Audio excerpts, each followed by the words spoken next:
Selamat datang kembali di channel Borneo Trader. Di video kali ini saya akan menganalisa untuk saham-saham dari sektor properti. Pertama, BES yang ditutup di 103 terkoreksi 0,96%. Asing net sell. Kalau dibuka resminya BES di distribusi. BES lagi sideways, aman gak aman? Ya, pandangan saya aman. Belum, saatnya downtrend. Ini kan baru breakout nih. Ini pola bisa jadi gambarnya important shoulder atau cup and handle.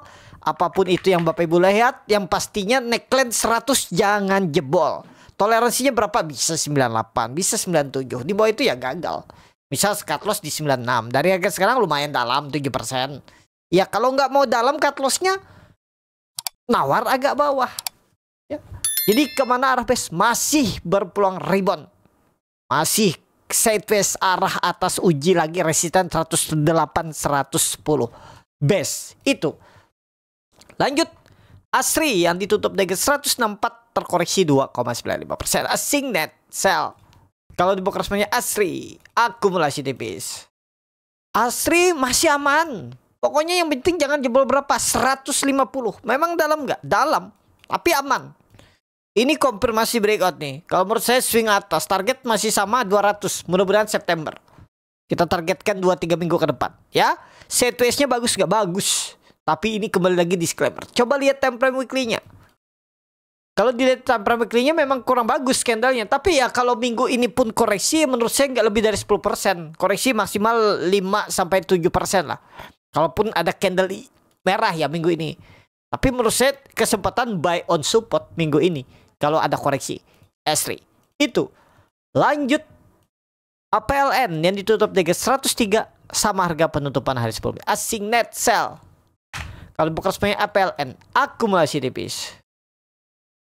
APLN lagi sideways, aman gak aman? Sama APLN ASRI, di atas 100 aman. Jebol itu ya gagal. Jangan harap-harap lagi lah untuk tren jangka pendek. Kalau Bapak Ibu berharap tren jangka menengah 6 bulan, setahun ke depan ya silakan. Tapi ya potensi bisa turun turun dulu. Pokoknya APLN ini Bapak Ibu pakai EMA 200-nya nih garis merah kalau di saya. Bapak Ibu kalau mau pakai EMA 200-nya ini bisa 97, 98 toleransi jebol itu udah. Kalau gimana kalau habis jebol terus naik lagi, itu nggak bisa didebat, itu nggak bisa ditanya. Ya kembali ke Bapak Ibu, kalau mau takut habis turun naik lagi ya hot, tapi jangan juga Bapak Ibu lalu bingung pas dia terus turun. Itu ya. Jadi itu aja dulu untuk APLN. Tapi kalau menurut saya lebih cenderung dia menguji resistennya lagi 110. Mudah-mudahan minggu ini APLN. Lanjut, BSDE yang ditutup dengan 890 terkoreksi 1,1%. Asing net buy. Bekas punya BSDE akumulasi. BSDE, waduh, puncak ya. Ada potensi gak nembus? Ada potensi nembus 930 ya. Ya, siap-siap kalau tembus uptrend lagi nggak? Ada peluang uptrend. Tahun ini sektor properti kemungkinan besar saatnya bangkit lah. Ya. Ini kan dia ngebest nih. Ngebestnya harusnya untuk naik. Jadi kalaupun koreksi menurut saya nggak jebol lagi tuh 800. Itu maksimal. Koreksinya paling 10%. Average down aja kalau Bapak Ibu berminat. Ya. Untuk BSDE. Menarik BSDE. Harga sekarang sebenarnya juga masih menarik. Tinggal strategi average down aja kalau dia turun. Kalau mau pakai stop loss di berapa kira-kira? Di 860. Buang aja dulu. Kalau mau. Kalau mau pakai average down bisa. Mau hot juga bisa. Ya, tapi kalau menurut saya BSDE ya, kalau memang mau berangkat di September, 860 nggak jebol. Sideways saja dia seminggu ke depan. Sideways baru tembus resisten. Kita lihat ya. Untuk BSDE kalau memang arah atas, swing atasnya kira-kira sampai berapa nih kalau bisa lewat 930. 10% lah, 10-15%. 1070. Itu untuk BSDE. Lanjut. CTRA yang ditutup dengan 1035 terkoreksi 2,35%. Asing net buy. Kalau bukan semuanya CTRA akumulasi. Aman CTRA. Pakai berapa supportnya? Bisa pakai 950, bisa pakai 900. Ya. Kenapa nggak pakai 9? Kenapa nggak pakai 1030? Boleh juga. Nah, ini kan bingung Bapak Ibu. Kita mau cut loss di bawah 1030 tapi ada support di 1000 tuh EMA 200-nya. Itu membingungkan kalau kita kebanyakan pakai indikator. Karena apa? Karena pasti indikator itu berdekatan. Juga ada yang indikator sell, ada yang indikator buy. Nah, bingung kan? Ya itu, makanya saya dulu tuh juga pakai banyak indikator. Time frame weekly-nya bagus. Sebenarnya CTRA tuh kalaupun koreksi sampai 940 tuh nggak masalah minggu ini. Mungkin masih sideways, tapi plannya, trennya tuh peluang besar tetap akan uji 1150. Tetap arah atas. Ini persimpangan jalannya ini dia akan dilewati nih. Ini mah 1100. Kita lihat aja. Menurut saya kalau besok atau lusa ada koreksi itu spek buy. Kalau kita pakai cut loss di bawah 900 ya memang dalam. Bingung kan? Ya kembali ke Bapak Ibu. Kalau seperti ini bingung, aduh, cut loss mepet takut rebound, tapi cut loss di bawah 900 dalam. Skip, cari saham yang lain. Itu. Tapi kalau nekat silakan aja. Karena trennya bagus. Menurut saya trennya bagus. Ya, cuman ya itu. Bingung. Ini tutup aja lah 950 ini. Pakai 990-an ini aja. Kalau jebol buang baru buyback. Kalau menurut saya gitu aja. Kemungkinan besar nggak akan mantul dia dari 960 nih kalau dia turun dalam banget ya. Kalau dia jebol 980 nih ya udahlah 900 lagi. CTRA itu aja. Jangan pakai banyak support, nanti membingungkan. Itu ya kembali ke masing-masing. Gimana kalau pandangan barunya trader? Nggak jebol nih 990. Perkiraan saya nggak jebol 990. Jadi kalau misalnya besok atau lusa ada koreksi itu koreksi tipis dan ngebase-nya tuh untuk naik. Bahkan bisa jadi langsung rebound nih. Target 1100 terdekat ya. Kita lihat CTRA. Lanjut. Demas yang ditutup dengan 139 sama harga penutupan hari sebelumnya. Asing net sell. Kalau bukan semuanya Demas di distribusi. Demas lagi sideways, belum kemana-mana nih Demas. Sabar-sabar aja lah ya Bapak Ibu ya. Yang punya, yang penting jangan jebol berapa 134. Dah tunggu aja. Kalau jebol buang dulu. Kalau yang pakai stop loss. Itu aja untuk Demas. Lanjut. LPKR yang ditutup dengan 89 terkoreksi 3,26%. Asing net sell. Kalau bukan semuanya LPKR akumulasi, tapi retail yang akumulasi ini kemungkinan besar gagal ya, dia tembus 95-nya kempes lagi. Mudah-mudahan tembus ya. Pokoknya besok itu nggak boleh koreksi dalam. Kalau bisa besok langsung rebound tuh bagus. Kita lihat ya. Besok tuh harusnya kalau mau bagus ya, minggu ini besok tuh maksimal koreksinya doji. Terus ya Rabunya udah rebound lagi, udah tembus nih 95. Kita lihat ya untuk LPKR. Itu aja. Lanjut. P1 yang ditutup di harga 376 terkoreksi 2,08%. Asing net sell. Kalau bukan main P1 di distribusi. P1 kepentok resisten wajar. Sempat sampai 400 terus kempes. Spek buy. Berani dia ke 350, 360 spek buy. Belum saatnya downtrend. Ini malah pandangan saya kemungkinan besar koreksi ABC aja nih. B. Nah, C-nya tuh harusnya nggak lebih dari 350 baru naik. Oh, ini salah ya, salah gambar. Pokoknya ini koreksi ABC lah.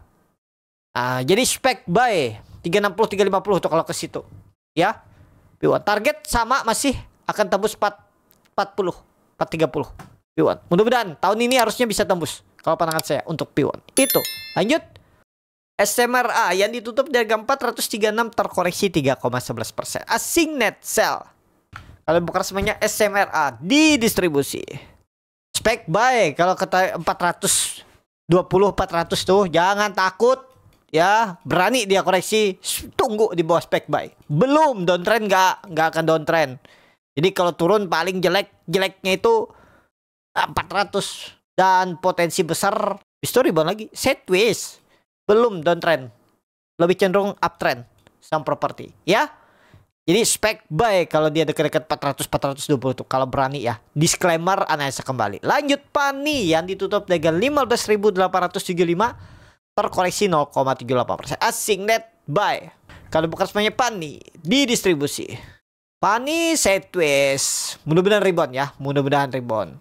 Kalau panas ini tutup aja nih. Mengganggu Bapak Ibu nanti kan. Bingung garis apa nih. Ya ini dia ngebase untuk naik nih. Mudah-mudahan ya ngebase untuk naik. Menariknya minggu ini kalau tembus 16.500. Tembus gas. Target berapa? 20.000 September. Minggu ini aja tembus dulu kalau bisa 16.500. Target 20.000 September. Mudah-mudahan jalan ya. Pani. Lanjut. CBDK yang ditutup dengan 5.850 terkoreksi 0,84%. Asing net sell. Kalau bukan semuanya CBDK akumulasi tipis. Jika lagi sideways, aduh belum ribu-ribuan, tunggu tembus. Nah, minggu ini dia tutup di atas minggu ini kalau CBDK itu tutup di atas 6.000 bagus. Target terdekat 6.500 September. Yang penting minggu ini tembus dulu 6.000. Mudah-mudahan nggak false break ya. Kita lihat minggu ini CBDK. Lanjut SSIA yang ditutup dengan 2.420 menguat 1,25%. Asik net buy. Kalau broker semuanya SSIA akumulasi tipis. SSIA harus rebound nih. Kalau enggak jelek, memang di bawah 2.400 aja indikasi lemah. Kita pakai ini. Supportnya ini kan sudah terbentuk lagi support. Kalau berani nangkap lagi, ya tangkap lagi. Jebol, buang. Mungkin 3% aja cut loss. Harus rebound dia minggu ini juga. Tembus 2.500 minggu ini bagus. Kita lihat ya. Bisa jadi ini swing low dan siap-siap bangkit lagi. Apalagi nih Bapak Ibu lihat makin menyempit. Nah, mudah-mudahan ya. Ini bangkit kalau tembus 2.500 gas lagi ke atas. Mudah-mudahan SSIA kita lihat. Lanjut. DIT yang ditutup dengan 131 terkoreksi 4,37%. Asing net sell. DIT didistribusi. DIT false break. Spec buy kalau dia ke 125, 126. Spec buy. Belum saatnya downtrend. Masih jelek-jeleknya sideways. Support yang harus dijaga 124, 125. Ya, tangkap di bawah kalau dia turun. DIT. Yang terakhir BKSL yang ditutup dengan 148 terkoreksi 1,33%. Asing net sell. Kalau brokersnya BKSL akumulasi tipis. BKSL aduh belum juga ya. Antara dia nih mau bertahan atau enggak aja nih. Kita lihat aja minggu ini. Kalau dia balik ke atas 150 aman. Harus balik ke atas 150. Minimal tuh 155. Minggu ini siap-siap gas lagi ke atas. Ya, mudah-mudahan ini benar-benar ngebest. Pokoknya kalau sampai besok dia tutup di bawah 147 tandanya lemah. Berat untuk menarik. Bisa peluang besar ke uji support lagi. Nutup gap minim-minim 130 dan 133. Ada gap di 133. Ya ini supportnya. Support kuatnya ya 120 untuk BKSL. Itu aja. Cukup sampai di sini video kali ini. Terima kasih untuk Bapak Ibu dan teman-teman yang sudah menonton video ini sampai selesai. Apabila channel Borneo Trader bermanfaat dan bisa menjadi bahan pertimbangan Bapak Ibu dalam membeli, menyimpan, menjual sahamnya, bisa klik tombol subscribe dan nyalakan lonceng. Kritik, saran ataupun pertanyaan bisa langsung tinggalkan di kolom komentar. Bagi Bapak Ibu dan teman-teman yang baru belajar trading, masih bingung memilih saham, bingung membuat trading plan, bisa join trading bersama Borneo Trader. Nanti dipilihkan saham-sahamnya dan dibuatkan trading plan-nya beserta chartnya dan juga free konsultasi portfolio. Kalau tertarik, DM Instagram Borneo Trader. Sampai ketemu. Tetap semangat, semoga bisa terus cuan.